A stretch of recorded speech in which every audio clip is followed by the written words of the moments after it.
People usually take enemies to court for money. But my parents? They spent tens of thousands on lawyers just to have a state court certify that their own daughter is a piece of trash. The sound in courtroom 11C is a slow, rhythmic torture. It is the low-frequency hum of fluorescent lights overhead. It is the dry, scratchy shuffle of paper. It is the sound of a reputation being dismantled, one syllable at a time. I sit here, spine locked against the hard oak of the chair. 6 feet, that is the exact distance between my table and the plaintiff's desk. In the military, we call that a standard distance for a grave. Across that gap sits Daniel Bailey, my father, my creator, my primary adversary. He looks perfect. A blue-blooded CEO in a bespoke Navy suit, tailored so precisely there isn't a single wrinkle despite 3 hours of testimony. His collar is a crisp, blinding white, the kind of white that suggests he's never broken a sweat in his life.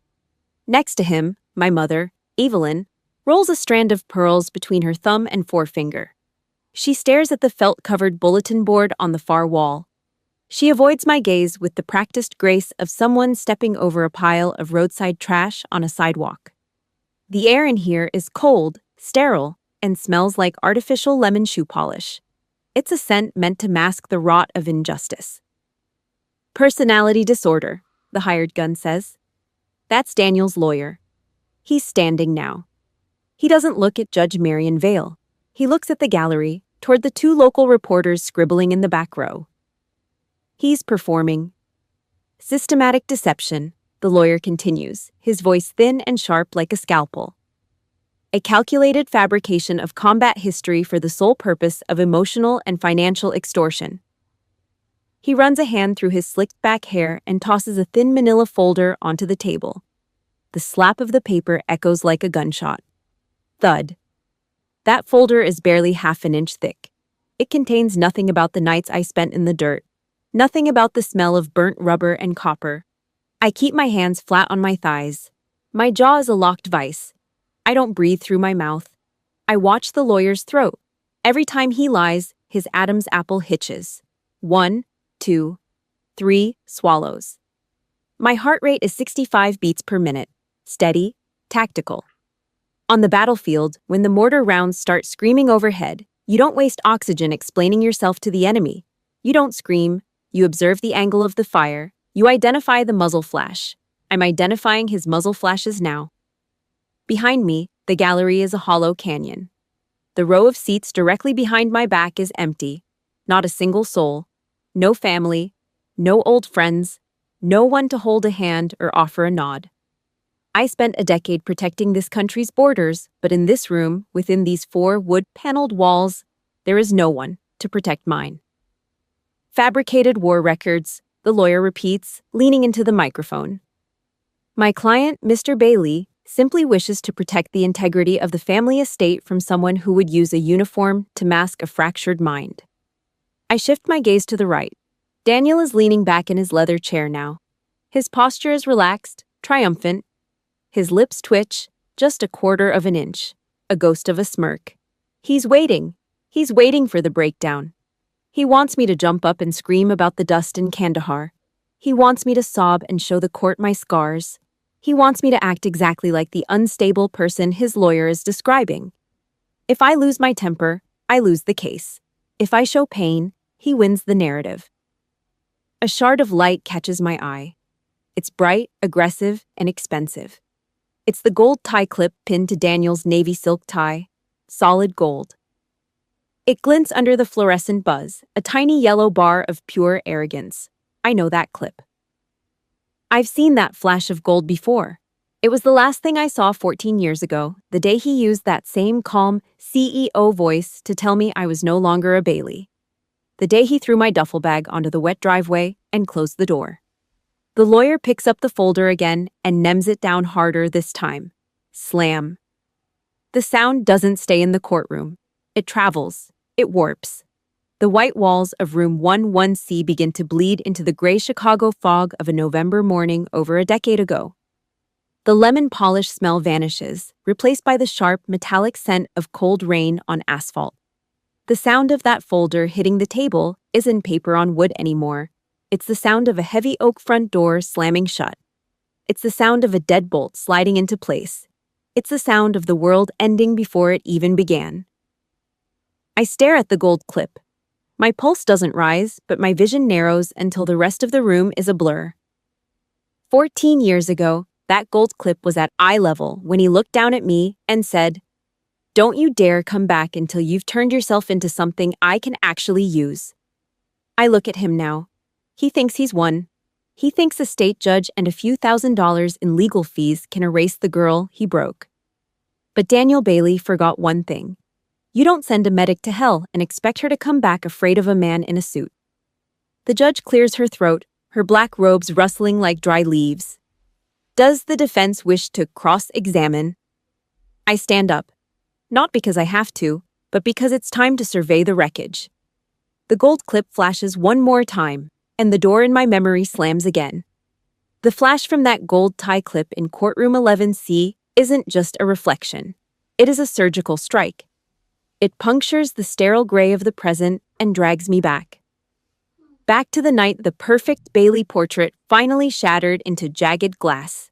Chicago, 14 years ago. The living room of the Bailey estate didn't feel like a home. It felt like a high-end museum exhibit. It smelled like expensive pine wax and the heavy oaky scent of Daniel's $100 bourbon. Everything was beige. Everything was soft. Even the sheepskin rug under the coffee table looked like it had never felt the weight of a real human foot. Mason stood in the center of the room, the golden boy. He was wearing a fresh bespoke suit, the wool so fine it looked like liquid. He held a thick envelope from Harvard like it was a holy relic. He didn't just look successful, he looked like a god-tier investment that had finally paid off. Daniel didn't smile. He gloated. He poured a finger of bourbon, the ice cubes clinking against the heavy crystal. Clink, clink, clink. A rhythmic sound of victory. He clapped Mason on the shoulder, a gesture of ownership more than affection. I stood in the shadows of the arched doorway. My fingernails were stained with black engine grease from the local shop where I'd spent my Saturday morning fixing a rusted Chevy. I had a smudge of oil on my jaw. I was a smear of dirt on their masterpiece. Daniel didn't look at me. He looked through me. To him, I wasn't a daughter. I was a manufacturing defect, a piece of broken equipment that was ruining the aesthetic of his showroom. That night, I locked the bathroom door. The fluorescent light over the vanity was harsh, flickering with the same sick buzz as the lights in this courtroom. I looked at the Bailey doll in the mirror. Long, blonde hair, soft curls, the pride of the suburban country club. My mother's favorite accessory to brag about over bridge games. I picked up the electric clippers. The hum started low, a mechanical guttural growl. I didn't hesitate. I pressed the cold steel comb against my forehead and pushed. Hard, straight back to the nape of my neck. The first clump of gold hit the white tile, then another, and another. It wasn't a breakdown. It wasn't a cry for help. It was a tactical stripping of a false identity. I was cutting out the cancer of their expectations. I was shedding the skin they had forced me into since birth. When the clippers finally went silent, the girl in the mirror was gone. What was left was something raw, angular, bony, hard. My scalp felt naked, exposed, and for the first time in my life, light. I looked like a soldier before I ever even knew what a recruitment office looked like. The next morning, the house was a tomb. The only sound was the hiss of the high-end espresso machine, drifting through the hallways like a ghost. Evelyn was standing at the kitchen sink. Her back was a frozen statue of cashmere. She was white-knuckling a yellow sponge, wringing it over and over until her knuckles were the color of the marble countertop. She wouldn't turn around. Looking at me meant acknowledging that her doll was broken. It meant acknowledging that she had failed her only job, maintaining appearances. Daniel sat in his leather chair in the breakfast nook. The Wall Street Journal was snapped open, the dry paper rustling with an aggressive, paper-thin sound. He didn't look at my buzzed head. He didn't look at the raw skin behind my ears. He didn't ask why I had a green military-issue duffel bag packed to the burst point sitting by the door. He just drained his glass and slammed it onto the glass coffee table. Clack. Just don't embarrass us, he said. His voice was as dry as a desert floor.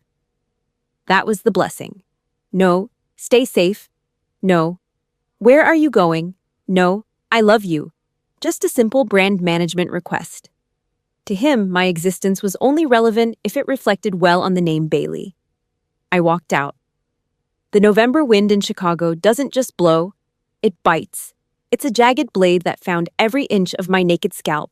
I didn't have a hat. I didn't want one. I wanted to feel the cold. I wanted to feel the sting of a reality that wasn't curated by a CEO. I zipped my worn jacket to the chin. My boots hit the pavement with a heavy, hollow sound. Thud, thud, thud. Behind me, there was no sound of a door opening. No footsteps running down the driveway. No shouting. Just the faint, metallic click of the deadbolt sliding home. They were locking the mistake out so they could go back to their bourbon and their Harvard brochures. With every heavy step away from that zip code, I felt a brick being laid in my gut. I wasn't just walking away. I was building a fortress. I was becoming the person they tried to kill with their silence. I was finally, violently, free. I know there are people out there listening right now who have felt that same cold Chicago wind. You've stood in a house where you were treated like a guest, or worse, a ghost. If you've ever had to burn your old life down just to breathe, hit that like button right now. I want you to comment the word survivor if you've ever been the black sheep who chose their own path over a golden cage. Let's show the Baileys of the world that their silence didn't break us. It built us. My boot hit the edge of the curb at the end of the block. Hard. The gray Chicago asphalt under my sole suddenly warped. The cold air turned into a blast furnace. The gray fog turned into a blinding, white-hot glare.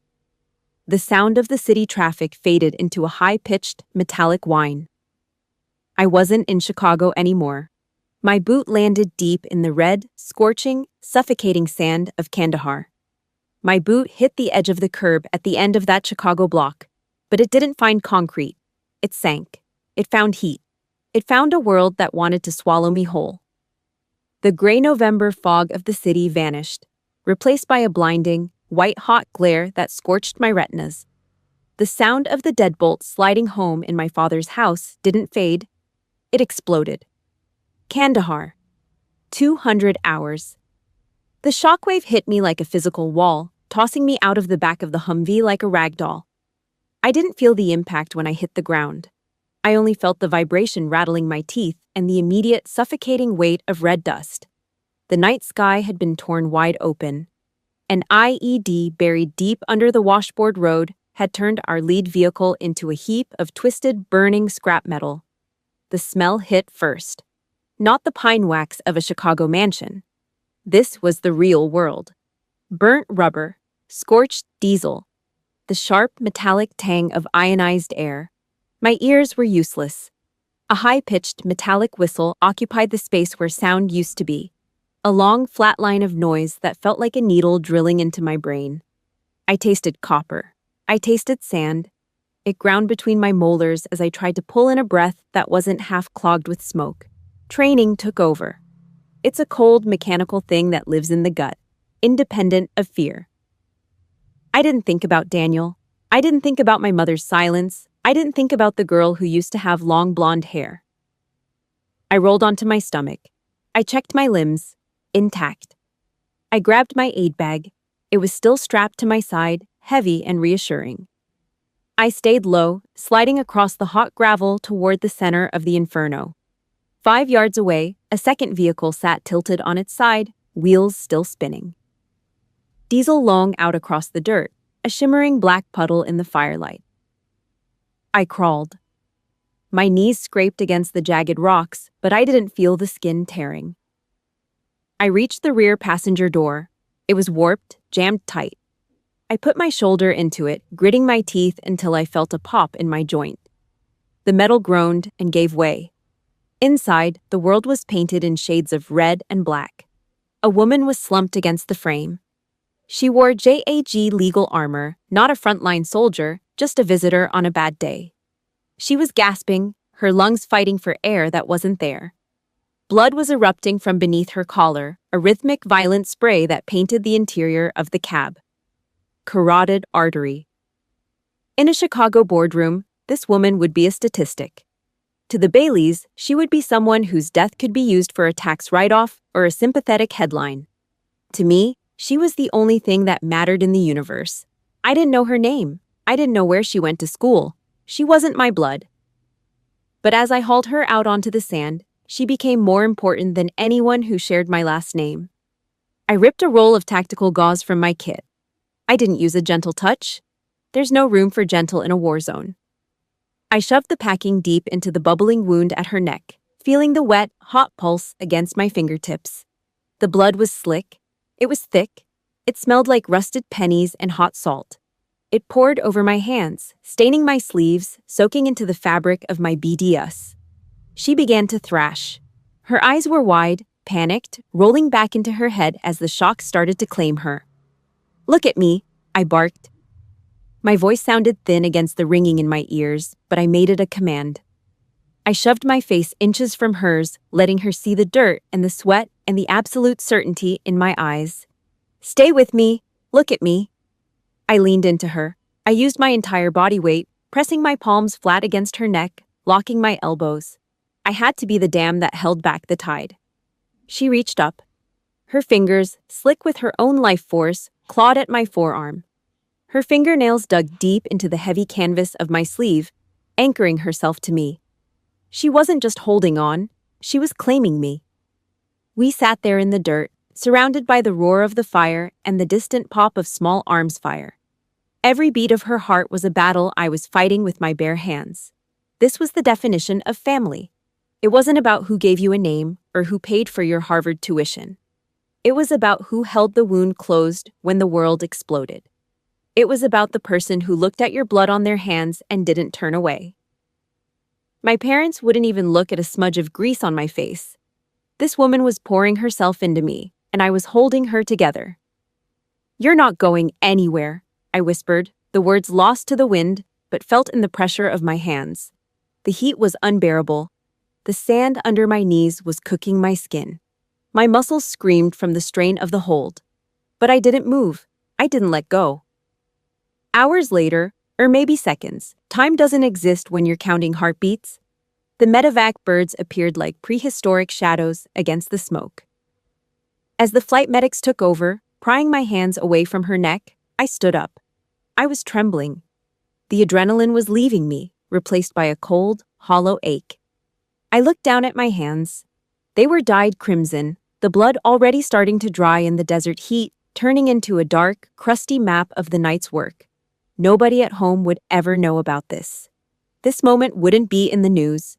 It wouldn't be discussed over bourbon in a beige living room. It was a secret kept by the sand. But I felt it. A heavy, solid weight in my chest. For the first time in my life, I wasn't a guest. I wasn't a mistake. I was a soldier. I wiped a streak of sweat from my forehead, leaving a smear of red across my skin. I looked at the bloody hand that had saved a stranger's life. Then, I thought about the hand I would offer my mother when I finally went home. The hand she would look at with nothing but disgust. The blood was gone. I'd scrubbed it off in a stainless steel sink at Ramstein, watching the rust-colored water swirl down the drain until the porcelain was white again. My hands were clean, but my skin felt tight. Like the desert sun had baked the memory of that JAG officer's pulse into my nerves. 3 military hops and a long commercial flight later, I was standing on the asphalt driveway in Weston, Massachusetts. The air was crisp. The kind of New England cold that doesn't just chill you, it judges you. The house looked exactly the same. Manicured lawns, symmetrical windows, a monument to a legacy built on spreadsheets and silence. I reached into my jacket pocket. My fingers brushed against the metal case of the bronze star. It was freezing, a small, heavy weight that represented the worst night of my life and the best thing I'd ever done. I didn't ring the bell. I used my old key. It felt wrong in the lock, like the house was trying to reject me. The door swung open. Evelyn was standing in the foyer. She was wrapped in a cream-colored cashmere sweater that looked soft enough to melt. She didn't move. No arms open, No gasps of relief.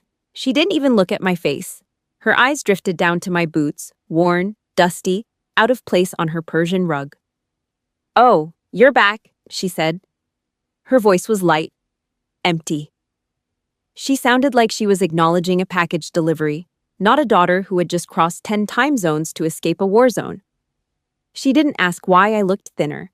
She didn't ask about the fresh, jagged scar on my temple. She just turned around and walked toward the kitchen. I followed her into the living room. The smell hit me immediately. Expensive vanilla candles. A thick, cloying sweetness that felt like it was trying to suffocate the air. It was a smell for people who had never breathed in the scent of a burning Humvee. Daniel was in his usual spot. Leather wingback chair. His face was hidden behind the Wall Street Journal. Rustle. Rustle. The sound of the paper being turned was dry and aggressive. He didn't lower it. "Hello, Daniel," I said. The paper rustled. He looked up over the edge of the financial pages. His eyes were cold, calculating. He didn't see a person. He saw a liability. "Do you still have your health insurance?" he asked. No welcome home. No, "Are you okay?" Just a logistics check. He wanted to make sure I wasn't going to cost him anything. I stood there, the duffel bag heavy in my hand, feeling the silence of that house settle into my bones. In Kandahar, I was a hero. Here, I was just a bad investment. "I'm fine," I said. My voice was as flat as his. "Good," he snapped, the paper going back up with a sharp, final snap. "I hope you aren't planning on bringing that army surplus attitude into this house. We have a reputation to maintain." I didn't answer. I didn't need to. I looked at Evelyn, who was rearranging a vase of lilies like her life depended on it. They were a closed circuit. No entry allowed. I turned around. I didn't go to my old room. I didn't unpack. I walked right back out that front door. The vanilla smell followed me into the driveway, then died in the cold western wind. I didn't look back. I went into the city. I found a small apartment above a laundromat. It smelled like cheap soap and old grease. Real smells, honest smells. I didn't tell them where I was. I blocked every number associated with the name Bailey. I redirected my military pay and benefits to a new account at a credit union they'd never heard of. I was scrubbing them off my life the way I'd scrubbed the blood off my hands. For 3 months, the silence was beautiful. I worked, I slept, I didn't dream. I started to think I was free. But a man like Daniel Bailey doesn't let a product go that easily. If he couldn't control me, he was going to destroy me. On a Tuesday morning, there was a knock at my door. Not the polite knock of a neighbor, a hard, rhythmic strike. I opened it to find a guy in a faded windbreaker holding a manila envelope. "Amy Bailey?" "Yeah." "You've been served." He handed me the envelope and left. I walked back into my small kitchen and sat on a plastic stool. My hands were steady as I ripped the seal. The header was in bold, capitalized letters. Allegation of stolen valor. It was a civil suit. Daniel had hired a team of high-priced lawyers to prove that I was a fraud. He was claiming that my military service, my combat record, and my medical training were all a systematic fabrication designed to extort money from the family estate. He was asking the court to strip me of my civil rights and my reputation. He wasn't just suing me. He was trying to erase the only part of myself that I'd built without his permission. I tapped my fingernail against the edge of the paper. Tick, tick, tick. The war in Kandahar was over. But this one was just starting. And this time, I wasn't just the medic. I was the target. The manila envelope from my kitchen table felt like a cold slab of lead in my mind as the reality of courtroom 11C snapped back into focus. The smell of cheap laundry soap from my apartment was gone, replaced by the suffocating, sterile scent of judicial bureaucracy and old wood. "Evidence Exhibit 7, the hired gun barked. The projector on the wall groaned to life, casting a sickly blue-white light over the oak paneling. On the screen, a blown-up screenshot of a public military records portal filled the room. In the center, highlighted in a garish, bleeding red, were the words, "No data found." Daniel Bailey didn't move. He sat with his legs crossed, one expensive leather shoe bouncing slightly in the air. He was tapping a slow, rhythmic beat on his knee with 2 fingers. Tap, tap, tap. He knew. He'd spent a lifetime making sure everything and everyone under his roof was documented, filed, and owned. To him, if a piece of paper didn't say it happened, it was a lie. He leaned back, his chin tilted just high enough to let the light catch that solid gold tie clip. The lawyer didn't look at the judge. He didn't look at the clerk. He walked toward my witness stand, his polished shoes clicking on the floor like a countdown. "Captain Bailey," he said, the title dripping with sarcasm. "Or should I just call you Amy, since, according to the United States Department of Defense public portal, you don't exist." He leaned over the railing, his breath smelling like stale coffee and expensive mints. He was close, too close. I could see the individual pores on his nose and the way his pupils dilated with the thrill of the kill. "No deployment history," he hissed, his voice echoing in the dead silence of the gallery. "No service record, no medical certifications in the combat theater. Nothing. Just a big, empty space where a hero is supposed to be." I kept my back against the chair. My shoulders were square. I didn't look at Daniel. I looked through the lawyer, focusing on a small scratch on the wall behind his head. I sat as still as I had in the back of that Humvee, waiting for the dust to settle. "If you were actually there," he continued, his finger jabbing at the air inches from my face, "where are the people? Where are the soldiers you allegedly saved? Did they all just vanish? Or were they just ghosts in your head to make you feel like more than a high school dropout with a grease habit?" The heat started in my chest, a slow, crawling burn. It wasn't the heat of the desert, it was the heat of a soldier being told her dead brothers were a fantasy. Images flickered behind my eyes, the smell of copper in the sand, the way the JAG officer's blood felt like hot oil between my fingers, the sound of a medevac bird's rotors cutting through the smoke. I wanted to stand up. I wanted to grab him by his silk tie and scream the names of the men who never made it back. I wanted to tell him about the black ink on the files that he would never, ever be allowed to see. I wanted to shove my bronze star down his throat until he choked on the truth. But I didn't. If I opened my mouth, I was done. The Intelligence Act wasn't a suggestion, it was a lock. If I talked about the mission, I wasn't just defending myself. I was burning down the safety of every person still in the field. I would be a traitor for the sake of an ego. Daniel wanted me to crack. He wanted me to prove I was unstable by lashing out. He was using my own oath as a cage. The lawyer grinned, seeing my jaw tighten. He thought he had the muzzle flash in his sights. He thought the silence was a confession of guilt. "Maybe they're dead," he whispered, loud enough for the reporters in the back to catch every syllable. "Maybe you left them there." "Is that why you're so quiet, Amy? Because you're the only one who survived your own imagination? Because there was no IED, no sand, and no blood? Just a girl playing dress-up in a green jacket?" The room felt small. The air felt thin. I could hear the heavy, wet breathing of a man in the front row. I could hear the aggressive scratch of a reporter's pen on a notepad. The silence was a physical weight, pressing down on my lungs. I turned my head, slowly. I didn't look at the lawyer. I didn't look at my father. I looked up at the bench. Judge Marion Vale was leaning forward. Her face was a mask of stone, but her eyes were sharp. She was watching my hands, which were folded flat and motionless on my lap. She was watching my breathing. She was looking for the soldier, not the victim. She sat perfectly still, her black robes blending into the shadows of the high-backed chair. I didn't explain. I didn't defend. I didn't plead for mercy. I let out a slow, controlled breath, the kind you use right before you pull the trigger. My pulse hit a steady 60.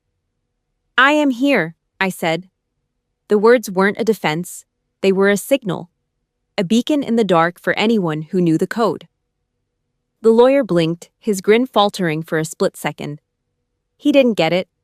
He was looking for a breakdown. He didn't realize he was looking at a person who had already survived the worst the world could throw at her. He didn't know that "I am here" meant I hadn't surrendered. "Is that your answer?" he spat, trying to regain his footing. "You're here? That's it?" No records, no witnesses, just your word. That's not how the law works, kid. I didn't blink. I just sat there, a ghost in a courtroom full of people who thought they owned the truth because they had a printout. I am here, I repeated, my voice dropping an octave, turning into the low growl of a predator waiting in the brush. Outside in the hallway, a heavy door thudded. Inside, the judge shifted her weight, the black silk of her robes rustling like a warning. She looked at me, then at the red text on the screen, and then back at me. The silence that followed was louder than any shout. It was a tactical pause, and I knew, looking at the slight twitch in the judge's eye, that the game was about to change. The lawyer opened his mouth to bark another insult, but the judge raised one hand. The 3 words I threw into the stale air of courtroom 11C didn't vanish. They hung there, vibrating like a low-frequency hum. I am here. The lawyer's smirk didn't just fade, it curdled. He opened his mouth, probably to vomit out another insult about my imagination, but the sound that cut through the room didn't come from him. It came from the bench. Judge Marion Vale leaned forward. She didn't just move, she shifted her entire weight, her elbows slamming onto the aged oak with a heavy final thud. The mask of the impartial judge didn't slip. It was stripped away. Her eyes weren't looking at a defendant anymore. They were looking at a soldier who had just transmitted a distress code. "Captain Bailey," Vale said. Her voice had lost its dry judicial drone. It was cold. It was steel. It was the sound of a commanding officer in a briefing room. "Was there an incident involving an IED strike on a convoy during your time in Kandahar, specifically at 0200 hours near the red sand dunes?" The lawyer tripped over his own feet. He scrambled to the edge of his table, his hands flapping in the air like a dying bird. "Your Honor, this is highly irregular. Personal testimony from the bench cannot replace—" Vale didn't even look at him. She just pivoted her head, pinning him with a stare so lethal it could have stopped a heart. "You," she said, her voice dropping to a dangerous whisper, "are not permitted to speak." The lawyer froze. He didn't just stop talking. He looked like someone had reached inside his chest and pulled out his spine. He stood there, jaw hanging, a hollow suit with nothing inside. The room went tomb quiet. I could hear the wet, jagged breath of my father sitting 6 feet away. I could hear the faint buzz of the fluorescent lights. Then Vale stood up. She didn't call for a recess. She didn't look at the court reporter. She reached for the top of her black robe, her fingers finding the metal zipper. Zzz. The sound was sharp, aggressive, tearing through the silence like a serrated blade. She pulled the heavy black silk off her shoulders. It didn't fall gracefully. It fell in a heap, hitting the floor with a soft, muffled whump. It was the sound of a wall coming down. Underneath, she wasn't wearing a suit. She was wearing a simple, short-sleeved white shirt. She stepped out from behind the high-backed bench, walking down the steps into the well of the courtroom. She was walking into the dirt with me. She stopped 3 feet from the witness stand. She didn't say a word. She just reached up and turned her right shoulder toward the light. There it was, a massive, jagged river of scar tissue. It was thick, ropey, and a deep, angry purple red. It tore across her shoulder and disappeared down into the sleeve of her shirt.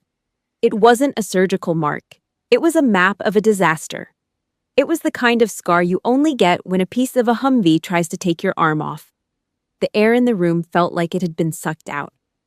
Vale turned back, her eyes locked onto Daniel. She pointed a single finger at the scar, then shifted it toward me. "This," Vale said, her voice echoing off the wood panels like a thunderclap. "This is the hoax you are asking me to dismiss. This is the delusion your hired gun just spent an hour mocking." Daniel Bailey's hand slipped off his knee. His fingers twitched against the expensive fabric of his trousers, but he couldn't find a grip. The tan on his face didn't just pale, it turned the color of raw dough. He looked at the scar, then at my hands, then back at the scar. "The woman you accused of being a fraud," Vale continued, stepping even closer to Daniel's table until she was towering over him, "is the only reason I am alive to sit in this chair and judge you. She is the one who knelt in the red sand and used her bare hands to pinch my artery shut while the engine block was still melting into the ground. The silence wasn't just quiet anymore, it was an execution. Daniel tried to speak. His throat bobbed. He made a small, wet clicking sound, but no words came out. His empire of spreadsheets and stolen valor lies was turning into ash right in front of his eyes. He looked small. He looked like a man realized he had just sued the person who saved the god of his own courtroom. Vale leaned down, her face inches from his. "Defendant," she rasped, her eyes burning with a cold, righteous fire. "You are the reason I am going to enjoy this next part. I know there are people watching this right now who have been called a liar by the very people who were supposed to protect you. I know how it feels when the world seems to be on the side of the suit and the money. If you've ever had someone like Judge Vale show up and throw the truth in the face of a bully, hit that like button. I want you to comment the word justice below if you believe that every liar eventually meets their match." The judge turned away from Daniel, not even giving him the dignity of a second look. She walked back toward her fallen robe, but she didn't pick it up. She looked at me, a silent nod of recognition passing between us, the kind that only exists between people who have shared the smell of burnt rubber and copper. Just as she reached for the gavel, the heavy double doors at the back of the room didn't just open. They were shoved. The sound of heavy rhythmic boots hit the marble floor outside. Clack, clack, clack. A shadow fell across the room, tall and sharp in a dress green uniform. Daniel turned his head, his eyes widening until they were nothing but white circles. The military had arrived, and they didn't look like they were here to testify. The heavy oak double doors of courtroom 11C didn't just open, they were conquered. The sound was sudden, a twin boom that echoed off the high ceilings and cut the lawyer's panicked stuttering like a blade. Every head in the gallery turned. Even Daniel Bailey straightened his silk tie, his eyes flickering toward the back of the room with a mixture of confusion and ingrained arrogance. He expected more lawyers. He expected more people he could buy. He was wrong. The man who stepped through the doorway didn't belong in a world of soft voices and air-conditioned lies. He was a slab of granite in a dress green Class A uniform. His brass insignia caught the overhead fluorescent light, throwing sharp, aggressive glints across the wood-paneled walls. His pants had creases sharp enough to draw blood. His belt buckle was a mirror of polished gold. He didn't just walk, he marched. Clack, clack, clack. The sound of his spit-shined boots hit the floor with a rhythmic, percussive weight. It wasn't just noise, it was an ultimatum. It was a physical pressure that pushed back the whispers of the reporters and the stale scent of the lawyer's coffee. The sergeant didn't look at the gallery. He didn't look at Daniel. He certainly didn't look at the lawyer, who stood frozen with his hands half raised like a startled bird. The sergeant walked straight to the center of the well, stopped in front of the bench, and snapped a salute that felt like a crack of a whip. "Sergeant First Class Miller, United States Army," he barked. His voice didn't just fill the room, it owned it. He reached into a crisp leather briefcase and pulled out a heavy manila envelope. It was sealed with thick, red wax, an archaic, terrifying mark of authority. He didn't offer it to the clerk. He stepped up and handed it directly to Judge Marion Vale. "Emergency declassification order from the Pentagon," Miller announced, his eyes fixed on a point an inch above the judge's head. "Subject: Captain Amy Bailey. Requesting immediate protection of personal information and classified combat history." The room went tomb quiet. Vale didn't hesitate. She didn't look at Daniel's legal team as they started to scramble. She took the envelope and ripped the wax seal. The sound of the cracking wax was like a bone breaking.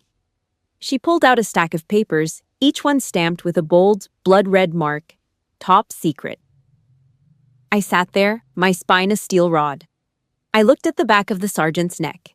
He had come from 1,000 miles away. He had come from the only home I had left.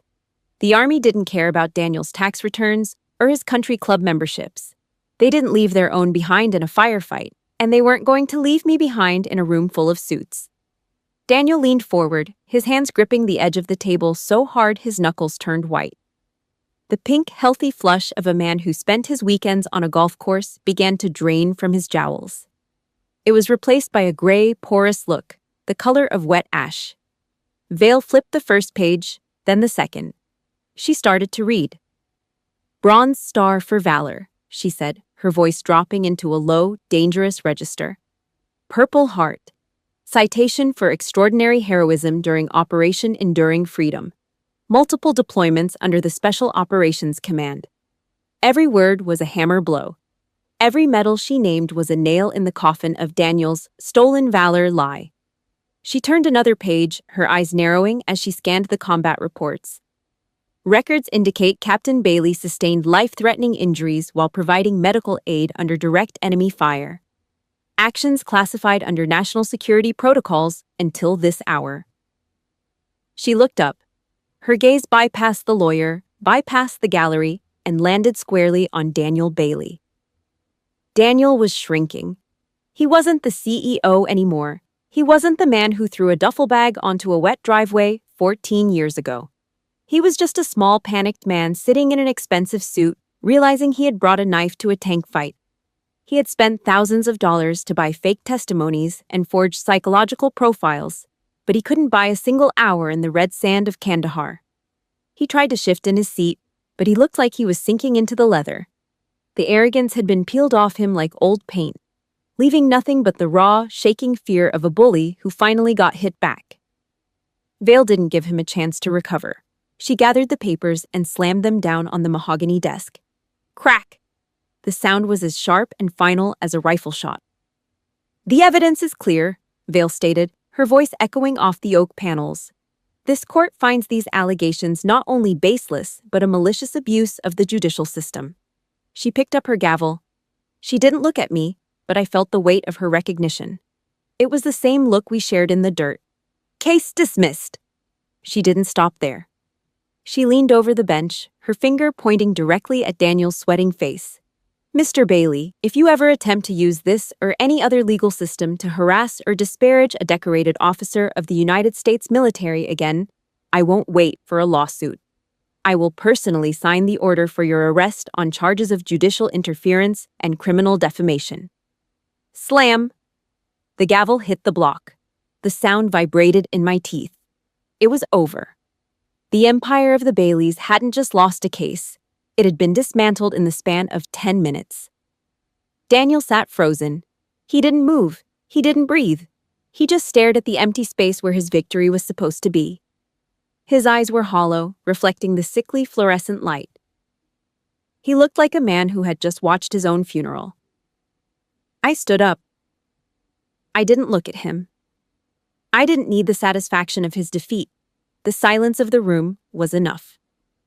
I walked past the plaintiff's table, 6 feet away, the distance of a grave. Daniel's head twitched as I passed, but he didn't look up. He was staring at his own hands, which were shaking so hard he had to hide them under the table. I pushed through the swinging doors and stepped into the hallway. The air outside the courtroom was cold and unnaturally still. The sergeant was waiting by the elevators, his face a mask of military indifference. But as I approached, he stood a little straighter. I stopped. I could hear the faint, muffled sound of Daniel's lawyer starting to argue inside, a desperate, pathetic noise. Then, the heavy doors opened behind me. The sound of Daniel's heavy, dragging footsteps hit the marble floor. I didn't turn around. I just waited for the silence to break. The heavy doors of room 11C swung shut behind me, muffled by the thick marble walls of the courthouse.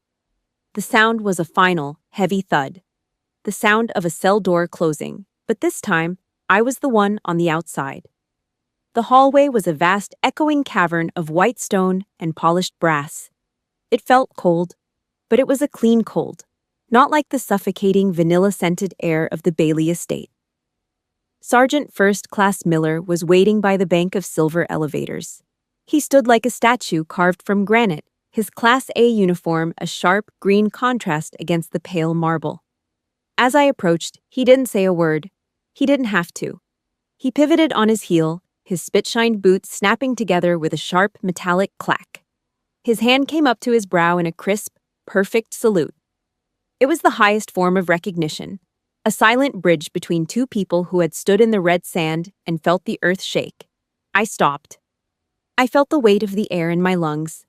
I stood tall, my shoulders squared, and I gave him a sharp, respectful nod. No words were exchanged. In our world, the silence did the heavy lifting. He lowered his hand and stepped back, letting me pass toward the elevator call button. Then, the doors of 11C groaned open again. I didn't have to turn around to know who it was. The sound of his footsteps gave him away. Heavy, dragging, and stripped of their rhythmic arrogance. Daniel Bailey stepped out onto the marble. He was alone. The team of high-priced lawyers was gone. Evelyn was nowhere to be seen, likely already halfway to the country club to begin the damage control. Daniel looked smaller than he had 10 minutes ago. His navy suit, the one that usually looked like armor, seemed to hang off his frame.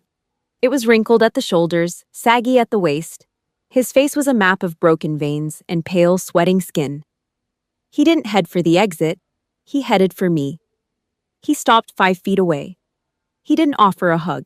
He didn't ask for forgiveness. He just stood there, his jaw working as if he were trying to chew through a piece of dry leather. His eyes were bloodshot, darting around the hallway to make sure the reporters downstairs hadn't made it up to this floor yet. He was a trapped rat looking for a hole. "You made us a joke," he spat. His voice was a low, jagged hiss that echoed off the high ceiling. It wasn't the voice of a father. It was the voice of a CEO whose primary stock had just crashed through the floor. "The Bailey name is all over the local news," he continued, his hands trembling as he shoved them into his pockets. "You could have settled this in private. You could have walked away with a check and kept your mouth shut. But you had to drag the army into it. You had to let that judge humiliate me in front of the whole state." The narcissist's playbook was out. Page 1, make it her fault. He wasn't upset that he had lied about his daughter's life. He wasn't upset that he had tried to ruin her reputation. He was only upset that he had been caught in the light. To him, my survival was an inconvenience. My truth was a weapon that had punctured his carefully curated balloon of a life. "You turned this into a circus, Amy," he said, stepping closer. He smelled like sour sweat and stale bourbon. "You destroyed the family legacy for a few minutes of attention. I hope you're happy with the wreckage you've caused." I didn't blink. I didn't get angry. Anger requires an emotional investment, and I was completely bankrupt when it came to Daniel Bailey. I looked at him the way I looked at a discarded piece of medical waste. I took one step forward, entering his personal space. I was taller than him now, or maybe he was just shorter than I remembered. I looked straight into his hollow, watery eyes. "No," I said. The word was flat. It was a dead-end street. It didn't have any vibration or heat. "I didn't destroy anything," I continued, my voice low and steady. "I just stood there and watched you burn your own house down. You're the one who hired the lawyers. You're the one who signed the complaint. You're the one who thought you could own a soldier the same way you own a piece of real estate." He opened his mouth to bark another insult, but the words died in his throat. He looked at my face, and for the first time in 14 years, he saw that the doll was gone. There was nothing left for him to break. "You didn't want a daughter," I said, leaning in until I could see the terror in his pupils. "You wanted a mirror, and when you didn't like the reflection, you tried to smash the glass." I shifted my gaze to the elevator doors as they slid open with a soft, electronic chime. The light inside was warm and inviting. "This is the end of the line, Daniel," I said, stepping past him. "You didn't lose a case today. You lost the only person who would have bothered to show up at your funeral." I stepped into the elevator and turned around. Daniel stood in the middle of that vast marble hallway, looking like a discarded rag. His shadow stretched out long and thin behind him, a lonely dark shape on the white stone. He looked like he was about to say something, maybe a threat, maybe a plea, but his lips just trembled. I didn't wait for him to find his voice. I reached out and pressed the button for the ground floor. "You dug the hole," I said, my voice barely a whisper as the metal doors began to slide together. "I'm just the one who refused to get in it." The silver doors met in the middle. The last thing I saw was his terrified, shrunken face being sliced in half by the steel. The elevator began its descent. The humming of the cables was the only sound in the world. With every floor we passed, the weight of the Bailey name felt lighter.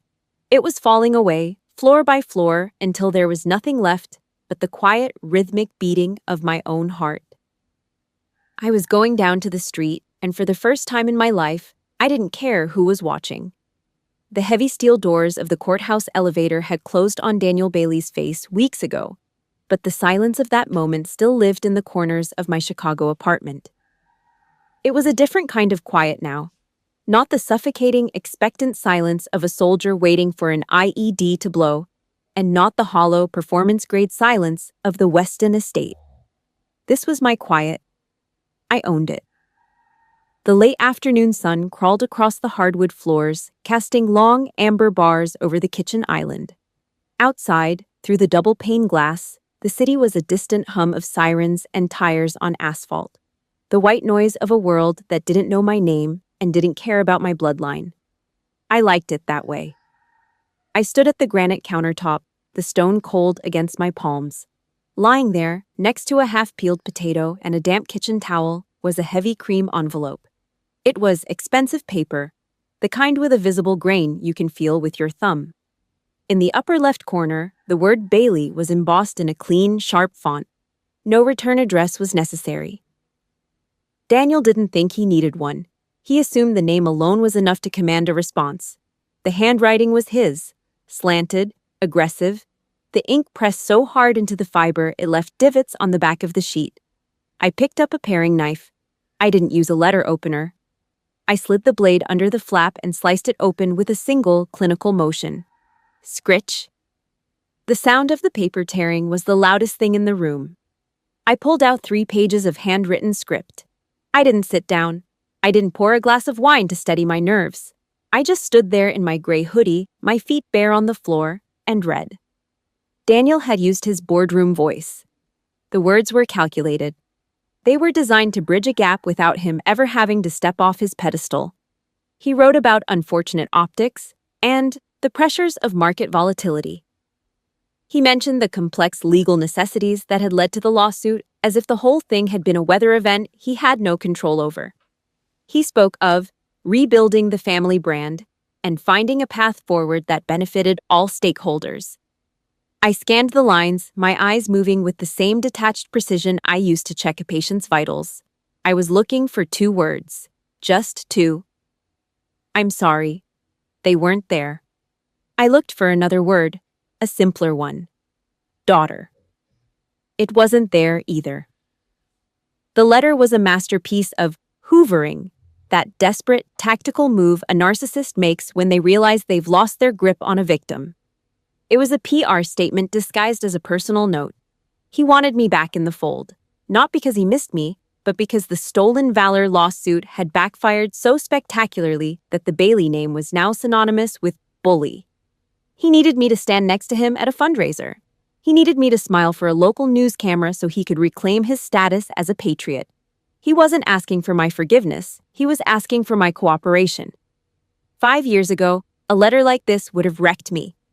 I would have spent the night huddled on the floor, analyzing every sentence, looking for a hidden spark of love.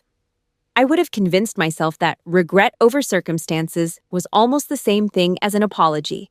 I would have crawled back, desperate for a crumb of his approval, only to let him kick me again 6 months later. But as I looked at the ink on the page, I felt something new. Nothing. I didn't feel a spike in my heart rate. I didn't feel the familiar hot crawl of anger in my gut. I felt the same way I felt when I read a flyer for a discount vacuum cleaner or a coupon for a pizza I didn't want to eat. It was junk mail. Daniel Bailey had finally achieved the one thing he feared most. He had become irrelevant. He didn't deserve my rage. Rage is an investment. It's an emotional currency, and I was officially closing the account. I looked at the window. The sun was dipping below the skyline now, turning the glass into a mirror. I saw a woman standing there. Her back was straight. Her jaw was set. She didn't look like a doll or a disappointment. She looked like a survivor who had finally stopped running. I turned back to the counter. I didn't tear the letter into 100 dramatic pieces. I didn't set it on fire in the sink and watch the flames consume his lies. That would have been too much effort. I simply folded the pages back into the envelope. I did it neatly. Square corners, no creases. I reached down and opened the cabinet under the sink. I pulled out the trash can. It was half full of coffee grounds, eggshells, and the brown skins of the potatoes I'd been peeling for dinner. I dropped the Bailey legacy into the bin. It landed on top of a soggy paper plate. The cream-colored paper looked ridiculous next to the trash, like a silk tie in a gutter. I didn't look twice. I pushed the lid down until it clicked. I walked over to the sink and turned on the faucet. I let the water run until it was hot, stinging hot. I pumped a glob of heavy-duty soap into my palms and scrubbed. I got under my fingernails. I rubbed my wrists. I watched the bubbles slide down the drain, taking the last lingering scent of expensive stationery with them. I dried my hands on a rough cotton towel. I felt light. Not the lightness of a bird, but the lightness of a soldier who had just dropped an 80-pound ruck at the end of a 20-mile march. My spine felt longer. My breath felt deeper. I turned away from the kitchen and walked toward the small brick fireplace in the living room. It wasn't lit, but the mantel was crowded with the only things that mattered now. A brass shell casing from Kandahar, a small wooden box containing a bronze star, and a single framed photograph. I stopped in front of it. I reached out and adjusted the frame by a fraction of an inch. In the photo, I wasn't alone. I was standing in a dusty, sun-bleached camp, my arm around a woman who was laughing so hard her eyes were closed. We were covered in grit. Our hair was a mess, but we were alive. I looked at her face, then I looked at my own reflection in the glass. I knew what I had to do next. I reached into my pocket and pulled out my phone. I didn't look at the missed calls from Weston. I didn't look at the texts from Daniel's lawyers. I opened a new message. I typed a single address I'd memorized a long time ago. "I'm ready," I wrote. I hit send. Then, I put the phone face down on the mantel and walked toward the door. I dried my hands on a rough cotton towel. The fabric was cheap, industrial grade, and felt good against my skin. It didn't have the artificial softness of the linens back in Weston. Those towels always felt like they were trying to hide something. Here, in my Chicago kitchen, everything was exactly what it appeared to be. I tossed the towel onto the granite counter and walked toward the living room. The apartment was filled with the low golden light of a late Friday afternoon. It wasn't the curated, stifling glow of a designer's vision. It was just the sun hitting a hardwood floor. I stopped in front of the oak mantel. Back at my father's house, the mantel over the fireplace was a museum of Mason's hollow victories. Participation trophies from private schools, framed certificates for charities he never actually worked for, and polished silver cups for sports he only played to look the part. It was a graveyard of ego. My mantel was different. It was mostly bare. There were no gold-plated plaques here. In the center sat a single, simple frame made of unfinished pine. I'd bought it at a base exchange for $5 a long time ago. The wood was slightly splintered at the corners. Inside the glass was a photograph taken with a cheap digital camera on a day that felt like 100 years ago. The image was grainy. The edges were blurred by a haze of Kandahar dust that had settled into the lens. I was in the center of the frame, my body armor caked in a layer of fine red grime. My face was a mess of sweat and soot, my eyes looking tired in a way that sleep could never fix. But I was standing straight. Next to me was Vale. This was before she wore the black robes of a judge. This was before she was the one holding the gavel that would eventually shatter my father's lies. In the photo, her right arm was encased in a bulky white cast, her shoulder wrapped in heavy bandages that were already starting to show spots of yellow-gray seepage. Her face was pale, the color of a ghost, and her eyes were sunken from the blood loss I'd spent hours fighting to stop. But she was laughing, a real, jagged, beautiful laugh that showed her teeth. At the bottom of the photo, written in thick black permanent marker that had started to fade around the edges, were 5 words. "Thanks for not letting go. Vale." I traced the edge of the glass with my thumb. The surface was cold, but the memory was hot. That photo wasn't just a picture, it was a deed. It was the only title I ever cared to own. It was a legacy written in copper-scented sand and tactical gauze, not in trust funds and stock options. I looked at my own reflection in the glass, superimposed over the image of the two soldiers. I saw the scar on my temple. It wasn't hidden under makeup anymore. I didn't need to cover it. Truth is like a combat wound. When it's fresh, it's a mess. It bleeds. It screams. It makes everyone in the room uncomfortable. My father spent 14 years trying to cauterize that truth, trying to stitch it shut with money and lawsuits so he wouldn't have to look at the mess he'd made. But you can't sew a scar out of existence. Eventually, the bleeding stops. The edges harden. It becomes a ridge of tough, unyielding tissue that lives on your body forever. It doesn't hurt anymore. Not really. It just sits there as a reminder. It doesn't prove that you were broken. It proves that you were the one who walked away from the wreck while everyone else was still screaming for a lawyer. It's the only metal that actually matters because you can't buy it and you can't fake it. I inhaled, filling my lungs with the clean, neutral air of the room. There was no scent of vanilla candles trying to mask a rot, no smell of expensive shoe polish or the metallic tang of a dying empire. It was just oxygen. I smoothed the front of my black sweater, my fingers catching on the rough weave. I am Captain Amy. I don't belong to the Baileys. I don't belong to a boardroom or a legacy of theft and silence. I belong to the people who stood in the fire with me. I belong to the woman in that pine frame who knew that my hands were the only thing between her and a body bag. The silence of the apartment wasn't lonely. It was a victory.